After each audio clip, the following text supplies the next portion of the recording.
রোগীরা যে ব্রণে আক্রান্ত হয়ে আমাদের কাছে আসছে, তাদের যে বিষয়গুলো খুবই গুরুত্বপূর্ণ সহকারে বিবেচনা করতে হবে, সেইগুলো বিষয় নিয়ে এখন আলোচনা করব। সেটা হচ্ছে যে চিনি জাতীয় খাবার, ফাস্ট ফুড জাতীয় খাবার, এই খাবারগুলো তারা সবসময় পরিহার করে চলতে হবে। আসসালামু আলাইকুম। আমি doctor Mohammad Akik Hossain, popular diagnostic centre limited, Jatrabari শাখায় নিয়মিত রোগী দেখছি। এখানে আমি প্রধানত ডায়াবেটিস, চর্মযৌন অ্যালার্জি অভিজ্ঞ হিসেবে এবং ডায়াবেটিস বিশেষজ্ঞ হিসেবে ডেন্টাল প্র্যাকটিস করছি রেগুলার। আমি আজকে একটা গুরুত্বপূর্ণ বিষয়ে কথা বলবো আপনাদের সামনে। সেটা হচ্ছে অ্যাকনি, বা যেটাকে আমরা নরমালি বাংলা ভাষায় বলে থাকি ব্রণ। এটা সাধারণত ৩টা কারণে হয়ে থাকে।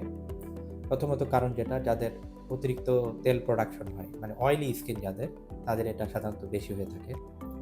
২ নাম্বার হচ্ছে ডেড স্কিন পোর, মানে আমাদের শরীরের যে মরে যাওয়া যে চামড়াগুলো, সেখান থেকে তৈরি হওয়া কিছু পোর যেগুলো বন্ধ হয়ে যায়, এটার কারণে ব্রণ হতে পারে। আরেকটা কারণ হচ্ছে আমাদের স্কিনে জমে থাকা বা স্কিনে থাকা ব্যাকটেরিয়ার কারণে ব্রণ হতে পারে। আরও কিছু বিষয় আছে যেগুলো ব্রণের প্রবণতাটাকে আরও বাড়িয়ে তোলে। সেটা হচ্ছে অতিরিক্ত যদি মানসিক চাপ থাকে, হরমোনাল কিছু ইমব্যালেন্স যদি থাকে, ফ্যামিলিয়াল কোনো হিস্ট্রি যদি থাকে।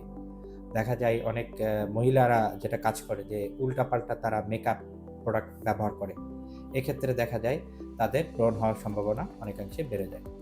এখন আমি যে বিষয়টা নিয়ে বলবো সেটা হচ্ছে যে অনেকে দেখা যায় যে তাদের ফাস্টফুডের প্রতি তাদের অ্যাট্রাকশন অনেক বেশি থাকে। তারা দেখা যায় ফাস্টফুড খাওয়ার কারণে তাদের ব্রণ তৈরি হওয়ার সম্ভাবনা অনেক বেশি থাকে। যারা চিনি জাতীয় খাবারটা বেশি খায়, তাদের ক্ষেত্রেও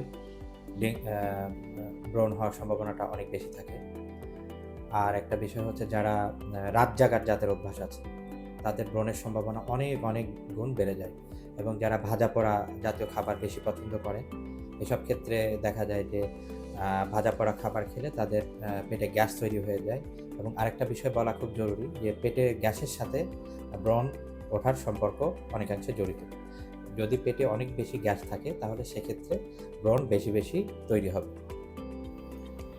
এখন যে বিষয়টা নিয়ে কথা বলবো সেটা হচ্ছে যে আমরা যে ব্রণে আক্রান্ত হচ্ছি, রোগীরা যে ব্রণে আক্রান্ত হয়ে আমাদের কাছে আসছে, তাদের যে বিষয়গুলো খুবই গুরুত্বপূর্ণ সহকারে বিবেচনা করতে হবে, সেইগুলো বিষয় নিয়ে এখন আলোচনা করব। সেটা হচ্ছে যে চিনি জাতীয় খাবার, ফাস্ট ফুড জাতীয় খাবার, এই খাবারগুলো তারা সবসময় পরিহার করে চলতে হবে। তাদের পর্যাপ্ত পরিমাণে পানি পান করতে হবে। কারণ আমি আমার কিছুক্ষণ আগে ভিডিওতে বলেছি যে পেটে গ্যাসের সাথে ব্রণ ওঠার সম্পর্ক জড়িত। তো তাহলে কি করতে হবে? রোগীদেরকে পর্যাপ্ত পরিমাণে পানি পান করতে হবে। তারা চিনি জাতীয় খাবারগুলো পরিহার করে চলবে।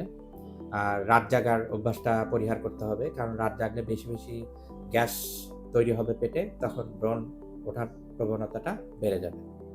আরেকটা যেটা বিষয় লক্ষ্য রাখতে হবে সেটা হচ্ছে যে আমাদের রাতে ঘুমানোর আগে যেটা মানুষের বর্তমানে একটা ট্রেন্ডে পরিণত হয়েছে, যে স্ক্রিন টাইমটা তারা বেশি প্রিফার করে। মানে আমি যেটা বোঝাতে চাচ্ছি যে তারা মোবাইল অথবা ল্যাপটপ অথবা টিভির সামনে বসে বেশি সময় ব্যয় করছে। এই কারণে তাদের দেখা যায় মানসিক একটা স্ট্রেস তৈরি হয় ব্রেনের ভেতরে। সেটার কারণে দেখা যায় আমরা বলে থাকি যে স্ট্রেস হরমোন কর্টিসল, এটা কি করে মানুষের স্ট্রেস হরমোন মানুষের গ্যাস্ট্রিক সেক্রেশনটাকে বাড়িয়ে দেয়, অর্থাৎ মানুষের গ্যাস হওয়ার প্রবণতাটা বেড়ে যায়। আর এর কারণে দেখা যায় বেশি বেশি ব্রণ তৈরি হতে পারে। আরেকটা যেটা করতে হবে সেটা হচ্ছে যে উল্টাপাল্টা স্কিন কেয়ার প্রোডাক্ট, এগুলো সাধারণত মহিলারা ব্যবহার করে থাকে, এটা ব্যবহার করা যাবে না। আর তাদের রোগীদের একটা প্রবণতা থাকে যে ব্রণের জায়গাগুলোকে খোঁচানো, এই কাজটা করা যাবে না। তাতে কি হবে, যে ব্রণের যে খোঁচানো জায়গাগুলো থেকে অনেক বড় গর্তের সৃষ্টি হতে পারে, যেটা পরবর্তীতে তার প্রয়োজনে লেজার চিকিৎসার মাধ্যমে এটা ঠিক করার মানে অনেক সময় লাগতে পারে। তো এইগুলো বিষয়ে আমাদের খেয়াল রাখতে হবে যে উল্টাপাল্টা স্কিন কেয়ার প্রোডাক্ট যেন ব্যবহার না করে। আর হচ্ছে তারা স্ক্রিনের সামনে কম থাকবে রাতে ঘুমানোর আগে। পর্যাপ্ত পরিমাণ ৭ থেকে ৮ ঘন্টা ঘুমাতে হবে। রিসেন্ট একটা গবেষণায় দেখা গেছে যে আমাদের সুস্থভাবে বেঁচে থাকার জন্য ৭ থেকে ৮ ঘন্টা রাতের বেলা ঘুমের দরকার হয়। তো যারা দেখা যায় ৭ থেকে ৮ ঘন্টা এই রেঞ্জটা ফলো করতে পারে না, তাদের দেখা যায় ব্রণের সম্ভাবনা বা ব্রণ ওঠার সম্ভাবনাটা অনেকাংশে বেড়ে যায়। এখন যে বিষয়টা বলব সেটা হচ্ছে ব্রণের চিকিৎসা। আমাদের কাছে যে ব্রণের রোগীগুলো আসে, অধিকাংশই দেখা যায় যে তারা অল্প বয়সী হয় বা মিড রেঞ্জের বয়সী যে মহিলা বা পুরুষ মানুষ। তো তাদের ক্ষেত্রে আমরা যে পরামর্শগুলো বা চিকিৎসা পরামর্শ দিয়ে থাকি সেটা হচ্ছে যে কিছু অ্যান্টিবায়োটিক আমরা দিয়ে থাকি। কারণ আমি ভিডিওর প্রথমাংশে বলেছি যে আমাদের স্কিনে কিছু ব্যাকটেরিয়া থাকে, সেটাও অনেক সময় ব্রণ তৈরি করতে পারে। তো সেক্ষেত্রে আমরা মুখে খাওয়ার কিছু অ্যান্টিবায়োটিক দিয়ে থাকি। আর টপিক্যাল কিছু অ্যাপ্লিকেশন দিয়ে থাকি। সেটা যদি হালকা বা মাইল্ড ব্রণ থাকে বা অ্যাকনি থাকে, সেক্ষেত্রে আমরা ক্লিন্ডামাইসিন জাতীয় লোশন ব্যবহারের পরামর্শ দেই। আর যাদের ক্ষেত্রে দেখা যায় যে ব্রণের পরিমাণটা আরেকটু বেশি থাকে, সেক্ষেত্রে আমরা আরও কিছু অ্যান্টিবায়োটিক লোশন ব্যবহারের পরামর্শ দিয়ে থাকি। আর যেটা ২ টা গুরুত্বপূর্ণ আরও বিষয় আছে, সেটা হচ্ছে যে রোগীদেরকে আমরা বলে থাকি যে আপনারা পর্যাপ্ত পরিমাণে পানি পান করবেন এবং মানসিক চাপমুক্ত থাকবেন। এতে দেখা যাবে যে তাদের ব্রণ ওঠার প্রবণতাটা অনেকাংশেই কমে যাবে। এরপরেও যদি আপনাদের কোনো জিজ্ঞাসা থাকে, তাহলে চেম্বারে এসে আমাকে সরাসরি দেখা করতে পারেন আমার সাথে। এসে আমার চিকিৎসা পরামর্শ নিতে পারেন, অথবা আমার ওয়েবসাইট ভিজিট করেও আমার অনলাইনেও পরামর্শ নিতে পারেন।